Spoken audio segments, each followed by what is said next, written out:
الرحیم اللہم صلی علی سیدنا محمد و سیدنا محمد مبارک وسلم۔ میں نے جو ہے وہ ابتدائی تعلیم جو ہے وہ گجرانوالہ جامعہ نقشبندیہ امینیہ میں حاصل کی، علامہ محمد سعید مجدی رحمۃ اللہ علیہ کے ادارے میں، اور پھر 2 سال وہاں درس نظامی پڑھاتا بھی رہا۔ انتہائی تعلیم میری جو ہے وہ جامعہ نظامیہ سے ہے، میری فراغت جامعہ نظامیہ سے ہے، اور ویسے بھی چونکہ جامعہ نظامیہ کا ایک نام ہے، میں جہاں بھی تعارف کے طور پر یا بتانے کے طور پر بتاتا ہوں تو جامعہ نظامیہ سے فارغ ہوں۔ ویسے بھی جو جذبہ دین کا زیادہ درد شعور ملا تو اسی جامعہ سے ملا ہے۔ مترا والی میں بیسک رہنے والا مترے والا محمد ارشد روحانی میرا نام ہے، روحانی میرا لقب ہے چونکہ میں آستانہ علیہ پنگالی شریف نیریاں شریف سے منسلک ہوں۔ پیر و مرشد کی طرف سے یہ روحانی تخلص کے طور پر مجھے لکھنے کا حکم ہوا اور لقب کے طور پر مجھے عطا ہوا، اس لیے محمد ارشد۔ لوگ مجھے ویسے مفتی بھی کہہ لیتے ہیں، تو مفتی محمد ارشد روحانی جو ہے اس نام سے عمومی طور پر جانا پہچانا جاتا ہوں۔ تو قبلہ کنز العلماء ڈاکٹر مفتی محمد اشرف حاصل جلالی صاحب آپ کو کب سے جانتے ہیں؟ یہ آپ نے بہت ایک اہم اور ہمارے لیے قابل فخر آپ نے بات کی ہے۔ میں اکثر مولانا محمد رضا ساکم مصطفی صاحب کو، یہ اکثر ہم جب کبھی اکیلے بیٹھتے ہیں تو ان کو میں کہتا ہوں کہ دیکھو یہ اللہ کی شان ہوتی ہے، کبھی گجرانوالہ ڈاکٹر اشرف حاصل جلالی صاحب کو سننے کے لیے ان کا اتنا شعرا تھا کہ ان کو سننے کے لیے میں اور آپ دونوں سائیکل پر بیٹھ کے جایا کرتے تھے۔ سائیکل مولانا رضا ساکم مصطفی صاحب چلاتے تھے اور میں پیچھے بیٹھا ہوتا تھا۔ میرا ان کے ساتھ بڑا سمجھو بچپن کا تعلق چلا آ رہا ہے۔ ہم استاد بھائی بھی ہیں نا، گجرانوالہ جس جامعہ سے میں نے تعلیم حاصل کی اسی جامعہ سے پروفیسر علامہ محمد رضا ساکم مصطفی صاحب نے بھی تعلیم حاصل کی۔ علامہ ڈاکٹر اشرف حاصل جلالی صاحب جب بغداد سے فارغ ہو کے آئے نا تو گجرانوالہ میں آپ کا کافی شعرا تھا۔ شعرا چلو ابھی بھی ہے، لیکن یہ اس وقت کی بات کر رہا ہوں، تقریباً یہ یعنی 2000 سے پہلے کی بات کر رہا ہوں۔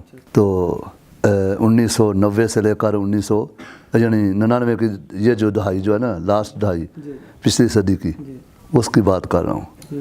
تو یہ مجھے اچھی طرح یاد ہے، کئی بار ہم ان کو سننے کے لیے سائیکل پر بیٹھ کے، کیونکہ لونیاوالہ ہمارا ڈیرا تھا نا، پڑھتے ہم گجرانوالہ تھے تو مسجد میں لونیاوالہ میں مولانا رضا ساکم مصطفی صاحب جٹاں والی مسجد میں اور میں بٹاں والی مسجد میں۔ تو پھر وہ جب بھی شادیاں ابھی ہماری دونوں کی نہیں ہوئی تھیں تو ہم اکٹھے جاتے، جہاں رہتے آتے جاتے مسجد میں، تو ادھر ادھر معاملات میں، محفلوں میں، محافل میں، تو کس طرح اس وقت سے ہم جانتے ہیں، تو اس وقت سے متاثر ہیں۔ پہلی ملاقات آپ کی جامع رضائے مصطفیٰ میں ہوئی تھی؟ پہلی ملاقات جامع رضائے مصطفیٰ میں نہیں، یہ گرجاخ کی طرف ایک پروگرام ہوا تھا تو وہاں پہلی ملاقات وہاں ہوئی۔ اس سے پہلے میں نے تعارف سنا آپ کا، تو پھر وہاں ایک پروگرام ہوا تھا تو اس پروگرام میں آپ کو ہم ملے، وہاں آپ کو سنا بھی، متاثر بھی ہوئے۔ تو اس کے بعد پھر بارہا ملاقاتیں ہوئیں، پھر تو اب یہ بھی نہیں جا رہا کتنی ملاقاتیں ہوئی ہیں۔ قبلہ کنز العلماء نے جو دینی اور مسلکی خدمات کے لیے مختلف پروگرام کیے، عقیدہ توحید سیمینار، عقیدہ معصومیت، ناموس رسالت کانفرنسیں، باقی دیگر عقیدے کو مضبوط کرنے کے لیے کانفرنسیں، سیمینار کیے، اس کے اثرات کہاں کہاں تک پہنچے؟ آپ اس حوالے سے کچھ؟ اس سوال کے اندر اس کے میں 2 جواب دیتا ہوں 2 جزیات میں۔ پہلی جز تو یہ ہے کہ یہ بات علماء کے لیے بھی، کئی مرتبہ ہم اکٹھے بیٹھتے تھے نا تو علماء کی بزم میں، تو ہم یہ بات کرتے تھے کہ کم از کم ہماری سنی عوام کو یہ تو پتہ ہونا چاہیے کہ ہمارا عقیدہ کیا ہے۔ کوئی بھی ہمارا جو ہمارے جوز ہے، چاہے وہ بیسک یعنی وہ اصلی ہے یا فرعی ہے، اس کے ہمیں پتہ تو ہونا چاہیے کہ ہمارا عقیدہ کیا ہے، کیونکہ کئی خطباء ایسے دائیں بائیں سے باتیں کر جاتے ہیں، عوام کو یہ بھی نہیں پتہ چلتا کہ ہمارا اس بارے میں عقیدہ کیا ہے، ہمارا موقف کیا ہے۔ تو جب علامہ مفتی ڈاکٹر اشرف حاصل جلالی صاحب زیدہ مجدہ نے یہ قدم اٹھایا تو پہلی بات تو یہ بڑی جو ہمارے لیے خوش آئند ہوئی کہ وہ بات جو دیرینہ ہم سوچا کرتے تھے کہ لوگوں کو عوام کو یہ پتہ چلے کہ ہمارا عقائد کیا ہیں. تو انہوں نے بڑا اچھا یہ قدم اٹھایا. تو عوام کو نہ صرف پتہ چلا بلکہ عوام کے اس عقیدے پر پھر پکے ہونے شروع ہو گئے. ان کو پتہ چلا کہ سنیت یہ ہے، وگرنہ کئی لوگ اعتراضات وغیرہ کرتے تھے. اور دوسرا جو آپ نے سوال کیا ہے کہ اس کے اثرات، اس کی دوسرا جو یہ کہ اس کے اثرات تو اب میں نہیں سمجھتا کہ مسلمان اور سنی ہو تو اس کے پاس یہ اثر نہ پہنچا ہو. چاہے من کل الوجون آسئی کچھ نہ کچھ یہ پہنچا ہے.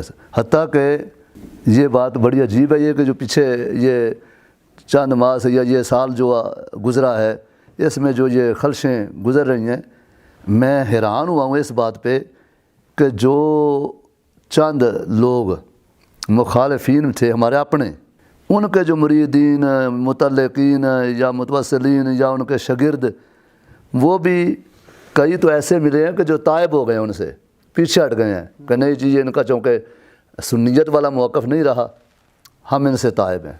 اور کئی لوگ وہ ہیں کہ جو چلو وہ نہ ادھر کے نہ ادھر کے، لیکن وہ یہ پریشان ہو کے یہ ضرور کہتے ہیں کہ جلالی صاحب حق پہ ہیں.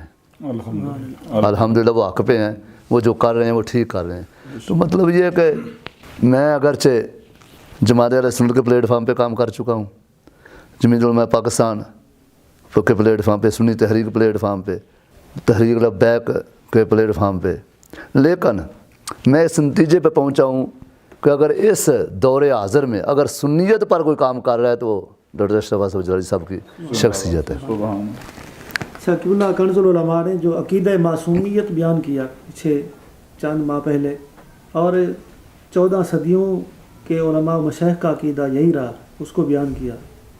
اس سلسلے میں آپ کی رائے کیا ہے؟ ہم ڈاکٹر صاحب کی رائے سے 100% متفق ہیں. الحمدللہ. نہ صرف میں بلکہ میرا جتنے بھی علماء ہمارے مدرسے سے فارغ التحصیل ہیں یا میرے متعلقین ہیں، جتنے بھی ہمارا حلقہ ہے نا، ان میں سے کوئی ایک فرد بھی جو ہے وہ خلاف نہیں اس موقف ڈاکٹر صاحب کے موقف کے. کیوں؟ اس لیے کہ وہ سنیت کا موقف وہی ہے نا.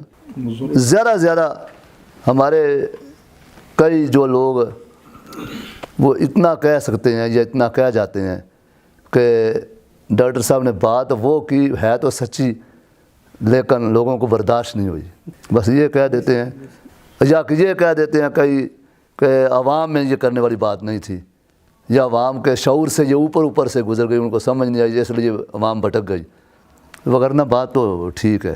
اس لیے کہ ہم بھی ڈاکٹر صاحب کے اس موقع پر جو ہے وہ متفق ہیں کہ اگر صرف ڈاکٹر صاحب کی ذات کا مسئلہ ہوتا تو پھر تو شاید ہم بھی، لیکن ڈاکٹر صاحب کی فرد واحد کا یہ مسئلہ نہیں، یہ تو پوری 1400 سال کے اکابرین کا مسئلہ ہے. کنز العلماء کے موقف کی تائید پوری دنیا سے علماء نے کی، اور ہمارے بہت بڑے مرکز بریلی شریف سے بھی ہوئی. بالکل، وہ بریلی شریف سے، پھر بنگلہ دیش سے، نیپال سے، یہ اسی طرح باقی یو کے سے، باقی دیگر ملکوں سے علماء و مشائخ نے مکمل تائید کی الحمدللہ. اس تائید کے بعد کیا ان علماء مشائخ کا کہ جنہوں نے قبلہ کنز العلماء سے لا تعلقی کا اعلان کیا، کیا شریعت اس کی اجازت دیتی؟ یہ بات میں کئی میٹنگوں میں، کئی اجلاسوں میں، کئی ریلیوں میں یہ بات میں کر چکا ہوں کہ جو لوگ یہ جو ایسی ویسی باتیں کر رہے ہیں، کم از کم وہ شرعی طور پر فتویٰ نافذ کریں کہ فتویٰ کیا بنتا ہے. وہ صرف وہ نہیں آتے. اگر کوئی گھر میں بیٹھ کے فتویٰ لکھ دے اور جو مرضی کہہ دے وہ تو اس کی بات میں نہیں کرتا، لیکن اصل فتویٰ تو وہ ہوتا ہے نا جو قرآن و احادیث کے دلائل کے فلاں شخص نے یہ بات کہی ہے تو اس کے بارے میں قرآن و احادیث کیا حکم لگاتے ہیں، قرآن و احادیث کی روشنی میں اس پر کیا جو ہے وہ فتویٰ آتا ہے. تو وہ اس لحاظ سے وہ فتویٰ نہیں لگا سکے. یہ لہٰذا پھر یہی جب وہ لگا نہیں سکے تو شور ہی کر سکیں تو پھر تو ہم یہی کہیں گے وہ ان میں کچھ ایسی شخصیات، اب نام لینا میں مناسب نہیں سمجھتا، جن سے میں پہلے بڑا متاثر تھا، لیکن جب یہ معاملہ انہوں نے کیا تو میں اتنے کلمات کہوں گا کہ اللہ ان کو ہدایت دے وہ بھول گئے ہیں، وہ بھولے ہوئے ہیں، کیونکہ وہ جو میں متاثر ہوں وہ میں کافی وجوہات کی بنا پر ان سے متاثر تھا، لیکن اب دل بڑا بیزار ہوا ہے ان سے کہ ان کو یہ نہیں کرنا چاہیے تھا، ان کو ایسا قدم نہیں اٹھانا چاہیے تھا۔ تو اب یہی ہو سکتا ہے کہ میں یہ ہمارے وہ بزرگ ہیں، میں تو یہی کہوں گا کہ وہ بھول گئے ہیں کبھی نہ کبھی، بلکہ میں کئی مرتبہ یہ بھی بات کہہ چکا اپنے دوستوں میں کہ ہو سکتا ہے کبھی نہ کبھی وہ واپس آ ہی جائیں، تو اللہ کرے واپس آ جائیں۔ میں تو ایک پیغام کے طور پر بھی یہ بات کہوں گا کہ ہمارے سنیوں میں یہ ایک بہت بڑا المیہ ہوتا ہے کہ جانے کے بعد بندے کی اہمیت کو پہچانتے ہیں، لیکن اس وقت پچھتائے کیا ہو جب چڑیاں چگ گئیں کھیت۔ بہتر ہوتا ہے کہ اتنے خوبیوں کے مالک اور اس دور کے ہر جہت پر دین کا کام کرنے والے اور حق پر چلنے والے، ہر طرف حق کا جو ہے وہ آوازہ بلند کرنے والے ایسے شخص کو غنیمت جان کے ان کی اتباع کرنی چاہیے، نہ کہ ان کی مخالفت۔ اور میں یہ بھی پیغام کے طور پر بات کہوں گا کہ اگر کوئی ان کے ساتھ نہیں چل سکتے تو کم از کم خاموشی اختیار کریں۔ چلو اگر ہم کسی کا سنوار نہیں سکتے تو بگاڑے بھی نہ۔ ڈاکٹر صاحب نے یہ بڑی خوشی ہے، میں تو خود کبھی کبھار کسی جو ہے وہ پیچیدہ مسئلہ میں الجھ جاؤں تو میں قبلہ ڈاکٹر صاحب سے فون پر رہنمائی لے لیتا ہوں۔ کئی بار ایسا بھی ہوا ہے کہ بڑا عجیب سا حوالہ بھی پوچھنا پڑا نا، کہ جس کو میں اپنے تئیں یہ سوچا کہ یہ حوالہ پوچھوں گا تو ہو سکتا ہے ڈاکٹر صاحب، لیکن میں متاثر اس وقت ہوا کہ جب وہ بھی حوالہ بتا دیا کہ جو مثلاً جو وہ کوئی ایسی کوئی دقیق بات نہیں یا کوئی ایسا فقہ کا مسئلہ نہیں کہ یہ یا کوئی ایسا کوئی قرآن و حدیث کا نہیں، روایات سمجھو کہ فضائل کے طور پر یا ایسی، تو ان کا بھی جو بھی حوالہ پوچھا انہوں نے فرق کر بتا دیا۔ تو میں حیران ہوتا، میں پھر کہتا ہوں جی کہ نہیں واقعی اس شخص کا مطالعہ بھی ہے اور سنیت پر پیرا بھی ہے، تو ہم تو دعا کرتے ہیں۔ اب دیکھیں علامہ خادم حسین رضوی رحمۃ اللہ علیہ جتنی جلدی داغ مفارقت دے گئے، ہم دیکھتے رہ گئے، تو یہ تو پتہ کوئی نہیں کسی کے بھی وقت کا۔ تو ایسی ہستی کہ جو ایک ہدایت کا مینار ہیں، روشنی کا مینار ہیں، تو ہمیں تو چاہیے ان سے استفادہ کرنا چاہیے۔ ایک تو دعا بھی کرنی چاہیے کہ اللہ ان کو حاسدوں کے اثر سے محفوظ فرمائے، اور دوسرا یہ ہے کہ جہاں تک ہو سکے وابستگی رکھی جائے اور ان سے رہنمائی لی جائے، مدارس کے طور پر، مساجد کے طور پر، مقاصد کے طور پر، عقائد کے طور پر، ہر طرح کے طور پر ان کو اپنا جو ہے وہ راہبر مانا جائے، تو انشاءاللہ کوئی بندہ خسارہ میں نہیں رہے گا، کامیاب رہے گا۔